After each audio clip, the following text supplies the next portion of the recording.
tayo makikabit natin itong brand ng Itzy. Itong Atiba na toilet bowl na may kasamang lavatory. So one set po siya. Okay. So samahan nyo ako guys, kabit natin. So yun guys, itong Atiba brand ng CR na toilet bowl. May mga kasama na po yung na cover. Itong tangke po niya meron na at may accessory na po yan sa loob guys. Yan po. Okay, nakakabit na siya. So, totally sasalpak na lang yan. Ganun po siya guys. And then, meron din po yung mga accessory na kasama guys. Yung sa lavatory. Ito, yung pinaka-lavatory natin. May kasama po yan guys. So, ito yung mga accessory niya. Yan. May housekeeping na rin. Meron na rin siyang drain na PVC pipe drain. Meron na rin po siyang gripo guys na kasama. So kompleto na po siya. So ito yung install natin na kasama niya. Okay. At meron na rin po siyang kasama sa set po niya. May kasama na siyang lagayan ng toilet paper. So ito po yun.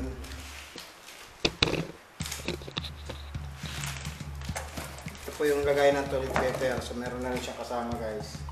Okay.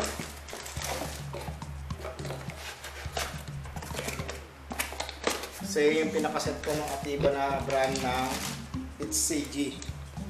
CG brand po siya. Okay. So Atiba siya. Guys, ito po yung toilet bowl niya na ikakabit natin. Kung makikita niyo po guys, ito yun. Dito natin set up toilet bowl. Although nagawa ko na po siya. Yan. Nagawa ko siya butasan guys. Ito i-set up na ilagay ng PVC. Bali ito po, ang distansya rito mula wall hanggang dito sa center ng PVC ay nasa 12 inches po, almost 300 po mm. Okay, then since wala pa kasi itong mga setup ng gripo nung so nilagyan na rin natin siya, naka-tiles na siya pero wala pang setup na gripo. Then ginawa natin, sinat na lang natin to, sacrifice na talaga yung tiles para medyo makatipid tayo.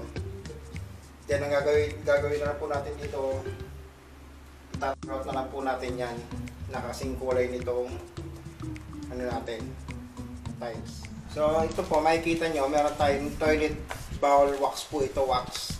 So ito yung gagamitin natin na insulator para dito sa natin pinaka opening natin ng tubo na para sa drain nya ng toilet bowl.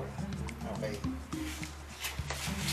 So kailangan talaga ito guys, itong toilet bowl wax na to para siyang magsisil, para hindi mag-leak yung tubig dito sa paligid ng toilet bowl natin.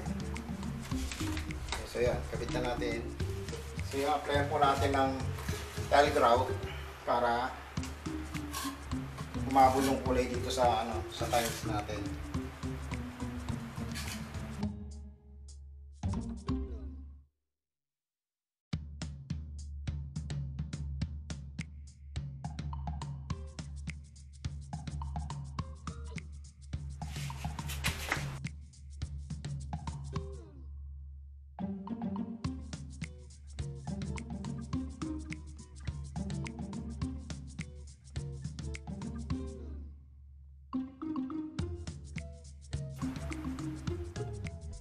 Yan po yung applyin po natin ng semento na may kasamang bistay na buhangin para dyan po kakapit yung pinaka toilet bowl natin.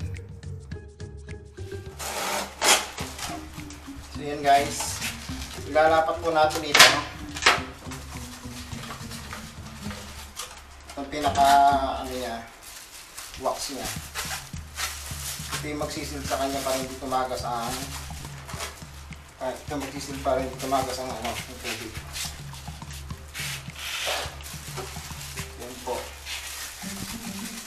Bali ang kabit po nito, ito yung nasa PVC. Dito lalapag yung toilet bowl natin.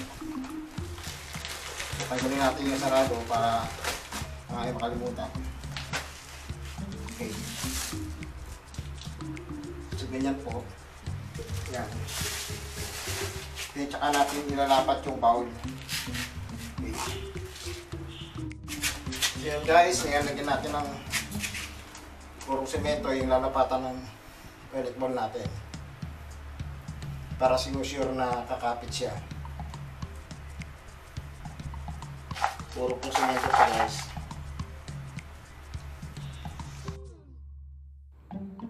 Pero kung tiles po mismo ang lalapatan, gamitan po ng tile adhesive para mas makapit siya.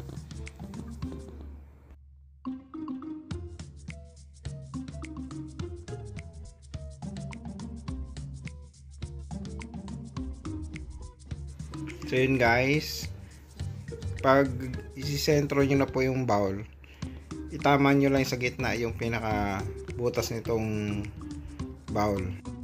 Sa PVC na nilapatan ng toilet wax.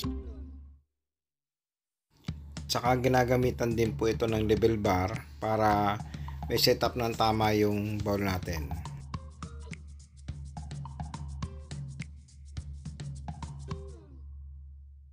Tsaka guys, sukatin nyo rin yung distance nito para siguradong hindi tabing yung gawa nyo. Sukatin nyo rin po. Kailangan pantay siya, center.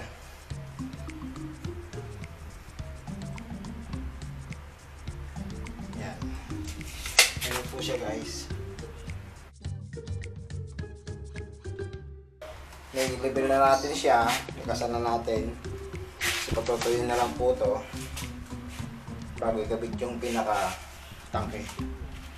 Okay, so naka-level po yan guys. So yan, kita nyo. So yun, nilibel natin. Yan. Level din po yan. Okay, so yun po. So yun guys, ganyan po ang pagkasanyan. Okay. So isusunod na lang natin pa kami itong laboratory. Yun ang may kakabit natin. Tsaka yung pinakatangke niya. So yun guys, ikakabit na po natin yung pinaka-tangke niya. So ito lang po, may tornilyo siya na kasama. So dalawang tornilyo lang po yun guys. Then ito po yung tangke guys, water tank niya. So may kasama na pong rubber yan guys. Yan, so may kasama ng rubber. Ilalapat lang natin to doon. Okay. Then, yung hose fittings po, meron din dito. So, lalagay rin po natin yun guys. So, yun guys. Ngayon guys, pagkakabit nyo po yung fittings, make sure na yung pinaka-goma niya guys, insulation, nandun dun sa loob. Okay. So, ilagay rin natin ito dito.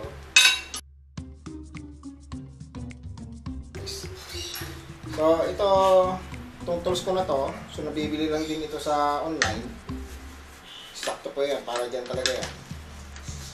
Mas madaling mag-igpit guys, ang lalakan nito.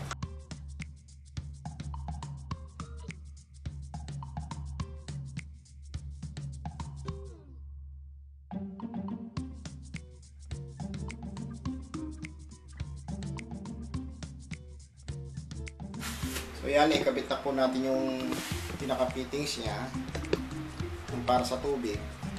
So sasalpak na po natin ito valve. So makikita niyo po yan, may butas po siya na dalawa. Diyan lang ilalagay yung tornilyo. So, ganun. Ang lalagyan po pala ng tornilyo niya guys, ito po yan. So dalawang piraso lang ang tornilyo ng tangke. Okay. So ito, kagaya sabi ko, may rubber siya. Check nyo yung rubber, kailangan nyo nang lalapat dito. And then, syempre, dahil sa ito yung pinaka-lab ng flasher niya, nakaharap dito. Yan.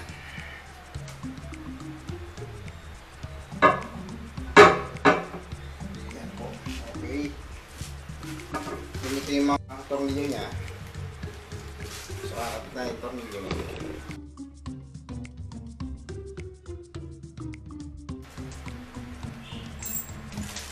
So, yan po, pagdating sa pagkabit dito, kailangan meron siyang washer. Plastic washer, tsaka insulation. Insulator yan. Kasi pag wala po niyan, may tendency talaga na tumagas dito. Tumagas yung tubig nyo rito. So, huwag nyo kakalimutan po yan. Huwag nyo kalimutan na lagyan. Tignan natin siya.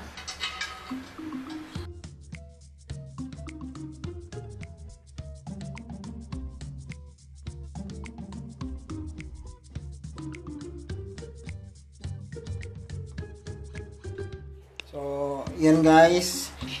Ikabit na natin siya. Kita nyo naman, yun yung tornilyo guys. Dalawa. So, yan po. Yan.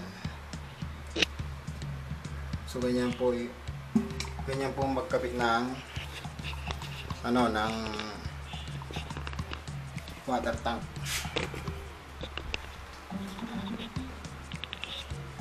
Okay, so ang next po na ikakabit natin yung fittings niya guys. Kabit natin sa tubig. So yun guys, ikakabit na po natin itong fittings niya sa two-way valve na inilagay natin. So pag ganito po ang kinabit ng angle valve, bali two-way, kakailanganin nyo po ng bidet kasi abang po ito para sa bidet. Sa pinakabidet niya. Okay, so lalagyan din po natin ng bidet para sa panghugas. Kasi pag hindi nyo nilagyan po ng bidet yan, pag binuksan nyo ito, yan po. So aapaw dito guys. Guys, may binili rin akong, yan guys, may binili rin akong bidet. 1.6 siya. Yan po, kakabit na rin po natin to dito. Portion na yan. So yun po, bali ang assemble yung bidet natin. So ginassemble yung bidet natin guys. So ito, tatanggalin lang. Simple yan po yan. Yan. Sure nyo rin po yung insulator, rubber insulator sa loob. Kung meron siya. Yan. Lagay lang po yan. Ganyan lang po. Kasimple. And then, itong kabilang side. So ito po. Ganun din.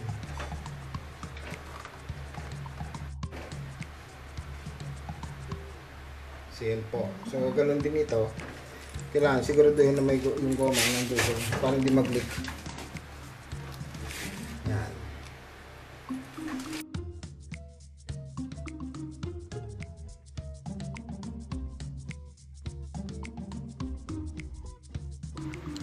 So yun po guys, na ikabit na natin yung bidet. So bali ang isusunod po natin na ikakabit naman ay yung cover ng toilet bowl natin.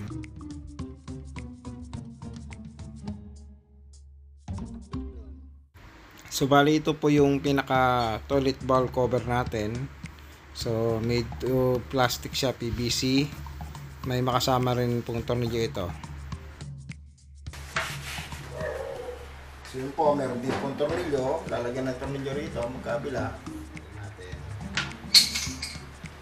Ganyan po.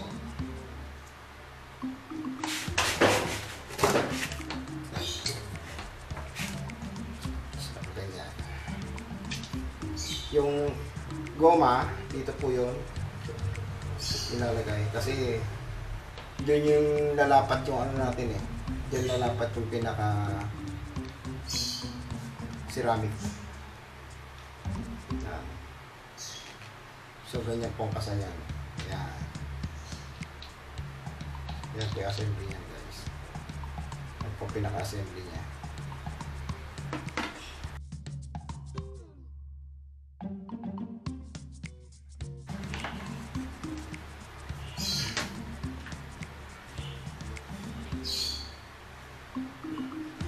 Then tapos ito isisingit natin dito. Yan. Pero kailangan natin hugutin, guys. Kailangan natin hugutin ito. Yung kabila na yan. Para may singit natin sa loob.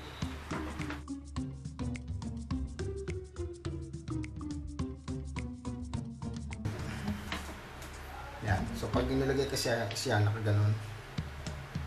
Yan. ganyan ang lagay niyan. Okay. So, pag kinabit natin, tagal na naman.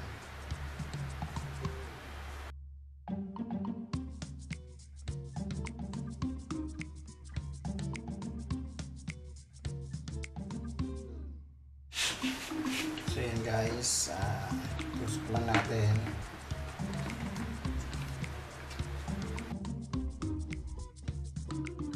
Yun, kabit na po natin yung tornilyo muna. Pwede lang po ikabit muna yung tornilyo. Yan.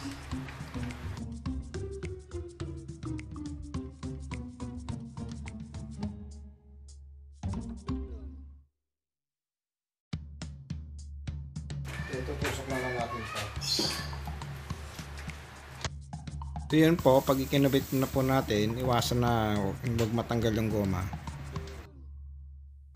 So yun po, bali iuhok lang natin yung pinaka-clip niya dun sa tornilyo na kinabit natin. Then after po natin may tusok yan, may clip. Ang gagawin po dyan, hihigpitan na po yung tornilyo para huwag gumalaw yung cover natin.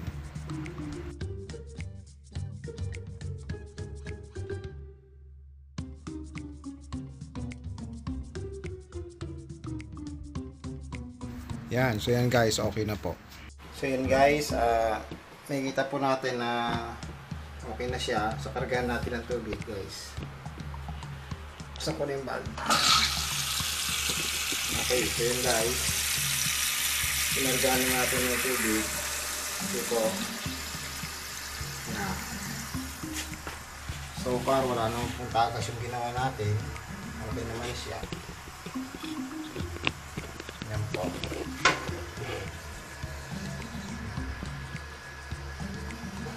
So wala pong tagas.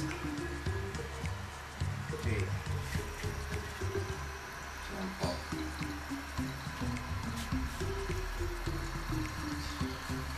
Check natin sa ilalim kung may tagas. Yan. So selyado naman po siya guys.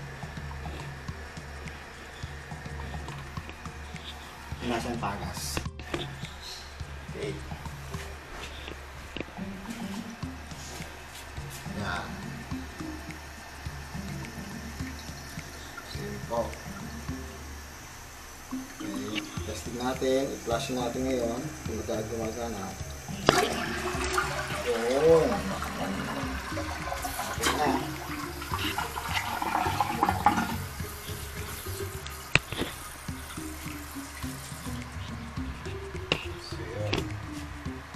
Natin kung bumaba siya. Yan po guys, bumaba yung tubig.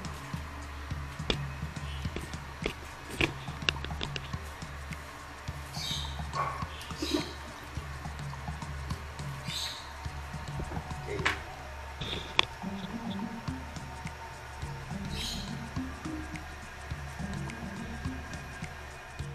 So yun guys, natapos na po natin ikabit yung toilet bowl na kasama yung water tank niya.